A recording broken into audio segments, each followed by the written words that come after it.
Well, as Trump works to mend fences with women, what about the Hollywood vote? Donald Trump supporter, actor Scott Baio goes on the record. Nice to see you. It's nice to see you, Greta. Thank you. Okay, so in 2012, you endorsed Governor Mitt Romney, the then Republican nominee. You have now endorsed Donald Trump. Governor Mitt Romney is at odds with Donald Trump, even trying to get rid of Donald Trump as the potential nominee. How do you reconcile those? I just think the whole situation is disgraceful. I don't know what Mitt Romney is thinking. I actually think he might be a little bit jealous because Donald Trump is maybe a bigger businessman and he's probably going to win the White House, and Mitt Romney wanted to win the White House and couldn't close the deal. I think it's absurd, and I'm incredibly disappointed in the way he's acting. Is it at all possible? I mean, Donald Trump's got a lot of, if he's going to be president, he's got to win the women's vote, and that's a big issue. That's not what we brought you here for to talk about. But what about the Hollywood vote? Hollywood is traditionally a Democratic vote, and in fact, there are some rather hostile things. Say Jennifer Lawrence said that she wanted to scream obscenities in Donald Trump's face. Does Donald Trump have any chance of winning any of that Hollywood vote? Jennifer Lawrence needs to read a book or two and maybe watch the news once in a while instead of watching propaganda.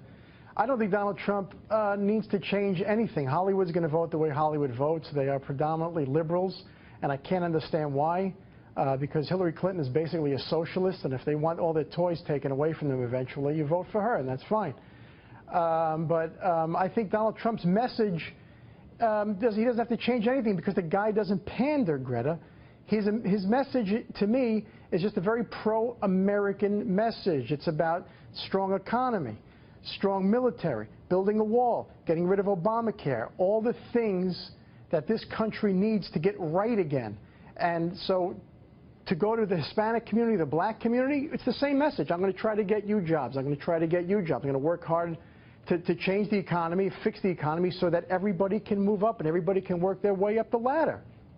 What's your theory on why Bernie Sanders is still in the race against Secretary Clinton? I think there's something kind of interesting about him, and I think she's a horrible candidate. I think she's a bad human being.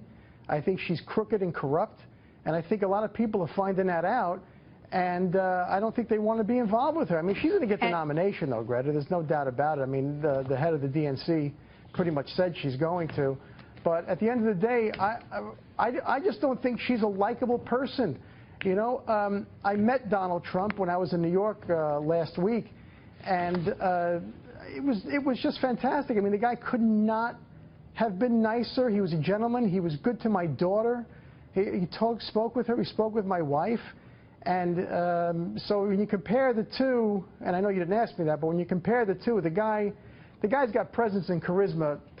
Forget about it. I mean, it was unbelievable. So, but to get back to your question, I think she's just a bad candidate, and young people need to know what socialism really is. I don't think they do, and once they do, they might change their mind about Hillary and Bernie Sanders.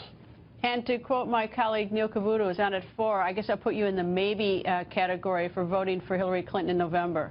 After what you said. Anyway, thank you very much for joining us.